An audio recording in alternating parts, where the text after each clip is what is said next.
I want to apologize in advance if it comes across too heavily, but my excitement for this particular change is just astronomical for a couple of reasons. One, the flexibility that it enables is just so massive compared to anything we've done in the past, and also it's kind of like the brainchild of Wendy and I, and to a degree Jose as well, actually, because his company was the one who said we need to do something like this. There's a need out there. So it's represented, months and months of our work, and obviously, if I weren't proud of it, it would be a big concern. So I'm going to embellish on quite a bit of what Tim has said, I think, and it may get a little technical in here, and I apologize for that as well. I'm actually going to go into a different instance, one that I've been playing around with a little bit more.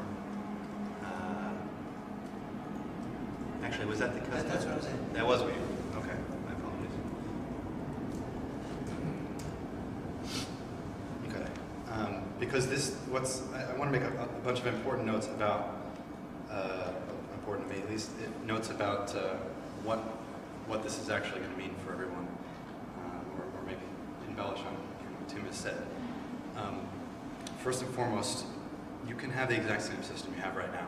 This isn't a required change for anybody.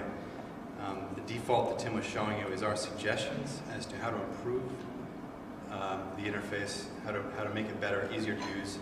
For those that are doing significant amounts of data entry, this is where a lot of our complaints come from, is that it's just, when it comes to usability, it comes to scrolling, things like that, that there's just too much of that. So this suggested default is just a new version of the system that we can apply if needed. But if your people are satisfied with the current data entry, then you stick with what you've got. That's not a problem.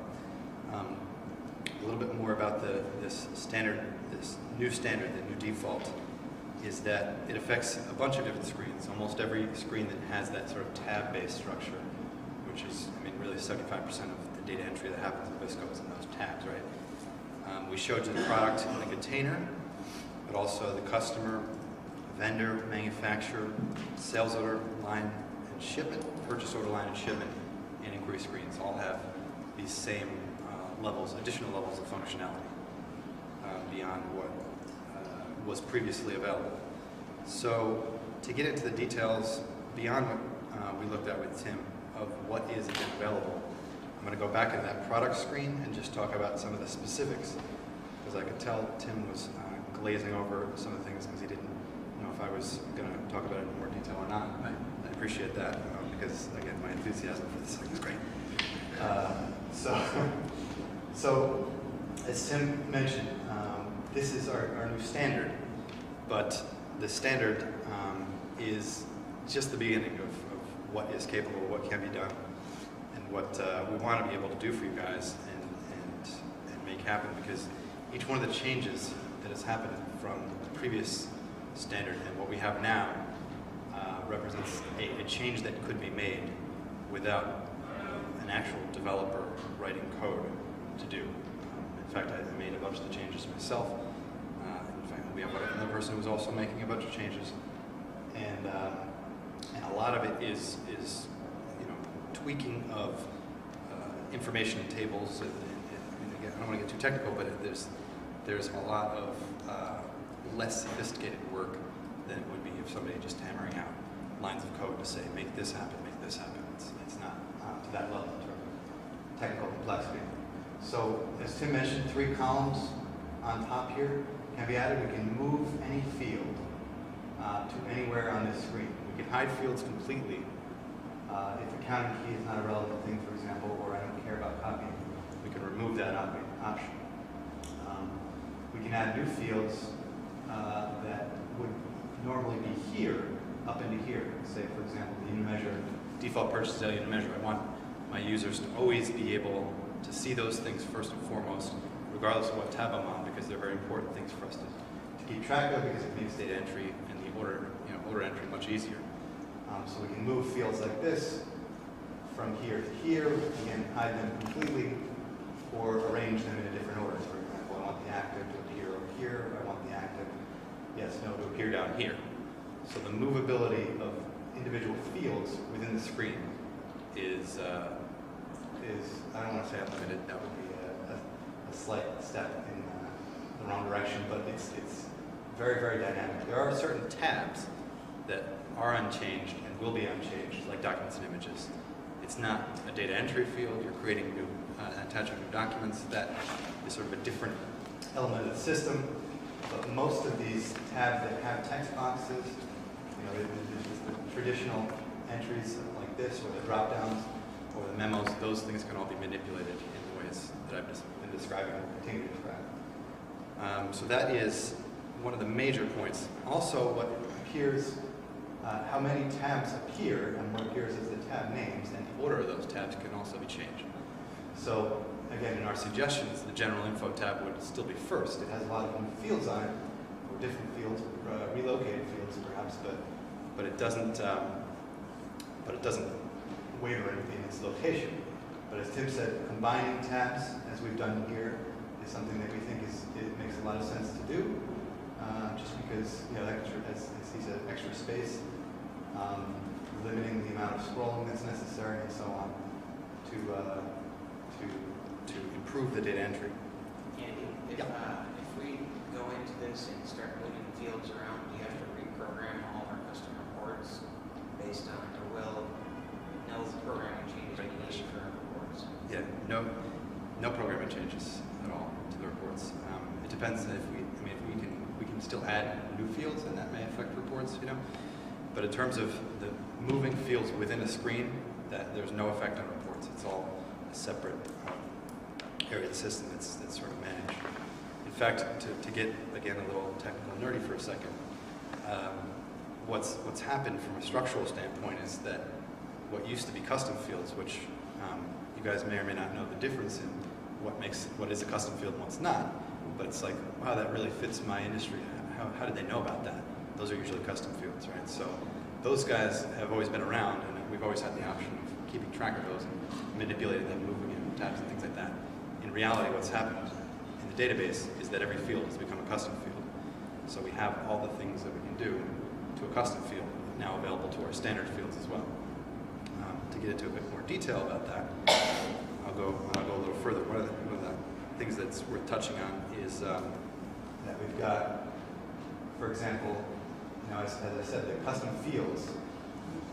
We've always been able to do things like change this label to whatever it needs to be. That's also the case now with reorder plan, for example. If we wanted to change that to be a little bit more meaningful to your company, we could do that just by a simple text change at that point. Another example of how these have essentially become custom fields. Now, to get into some more things that we added on beyond the functionality that it was available previously in custom fields, I'd like to just go through sort of a bullet point list here that I've got of items that, things that can be done to these fields that weren't previously available, again, through essentially configuration work. The first one is warning messages on the field, which I have an example here, which I don't think it's, we're always trying to come up with examples of real life situations, but the reality is talking with you guys and figuring out how you're going to need it is the best example. So I was sort of making things as I went when we set this up. These little yellow icons that appear with an exclamation point in there, it's like a caution symbol, can appear in any field. Can appear to the right of any field, to the user to sort of warn them that there is a change that they're about to make, or to at least allow them to recognize that the field has a bigger impact than just being a text-based vessel number or something like that. So in this case, the notification that we suggest putting on this one is this will automatically fill on every SO, sales order, for this product if customer pricing does not exist with the customer and product nomination. Now, many of you probably already knew that. For those that don't, for the users that are typing this in, perhaps that's valuable. So the idea was we have now the option to put that text into any field that is on these screens, the screens I mentioned earlier, and be able to control these warning messages. They have no functional impact, it's just a text display. but it is a bit more alarming with that yellow caution sign than just the eye icon, which I'll get to next. We call it the eye icon. You guys haven't told me the name for it, the blue dot, or whatever. But that is also available for every field. It's more of just a straight information. There's no concern here, but if you're interested in knowing a little bit more, the eye icon are also maybe called a tooltip. Some of you may be familiar with that term for the same idea here. In this case, the eye icon, this will draw into every PO if no enterprise exists for the product. Obviously, some consistency, between the two would make more sense. I think if I were to make them both warnings. If I was to go and change this during breakers and make them both warnings so that they have a bit of consistency, because the functionality is essentially the same on those two. It's a way to control standard pricing on the purchase sales products. So that's those two options that are available for any existing field on the screens that I mentioned. The tooltip by icon and also the warning message that comes up and is displayed. All right. Tim did mention also that fields can be required. I think he mentioned. No, I didn't say that. I'm still not listening 32 years later. Fields can be required that were not previously available to be required. Again, every field. I don't need to say it anymore. Every field that we're looking at right now, in all the tabs, and all the screens that I'm going to show you, can become a required field now with no program. So that's, I would say, a beautiful thing compared to some of you who years ago, or even fairly recently perhaps, paid us money to make a field required. Significant amounts of it, thank you very much, by the way. That's no longer needed, at least in terms of having a developer write code to make something required these times. You can set a default value for each of these fields. I don't know that I have an example for this. I think I set it up in a container maybe, but I guess you can imagine without me even demonstrating what I'm talking about there, a field could actually literally come in with a value every time. That is the same for every product, is the same for every container. Every one of my containers, 95% of my containers are 40 foot. So why don't we have 40 foot come in initially for the container size? I see many of you making notes on that, so that's good. We did a decent job of that. So that is a couple of other options. Let me bounce around to the container screen just as let's go through some of the other screens because I think I have some other examples of things that I've done that we've set up here. Okay, so customer also reorganized. As you can see, the addresses are appearing now. This is one thing that that is so much quicker. A lot of the screens you'll notice are quicker because, again, to get a little technical, we used to do what's called postback, which is essentially refreshing the page to go and get new information from the system and bring it back to the user and show them based on what they select. But in some instances, we've been able to turn that into what's called JavaScript, which is basically like instantaneous feedback. It's all handled within the workstation of the user who's making a change. So things like this that didn't used to be instantaneous, would take maybe a half second or a second, are now instantaneous for the user. Savings are completely just comes back. But that's another sort of change that's happened. I'm just going to go through these tabs while we're looking at this. The comments and groups, as Tim said, combined previously. One of the things that I'm just going to point out, because I know all of you guys have to be astute eyes to realize why we're having horizontal scroll here. This is a resolution issue, and I will make sure that it's rectified permanently. But the good news is it is controlled based on the width of these fields, which is also a configurable item at this point. I made this too big for this particular resolution of Tim's laptop. I made this particular memo box too big. It's like 400 or 500 pixels, I can't recall. But they're too big, and that's why we have a little bit of horizontal scrolling. I can reduce that just by changing a setting. Say, bring this down to 400.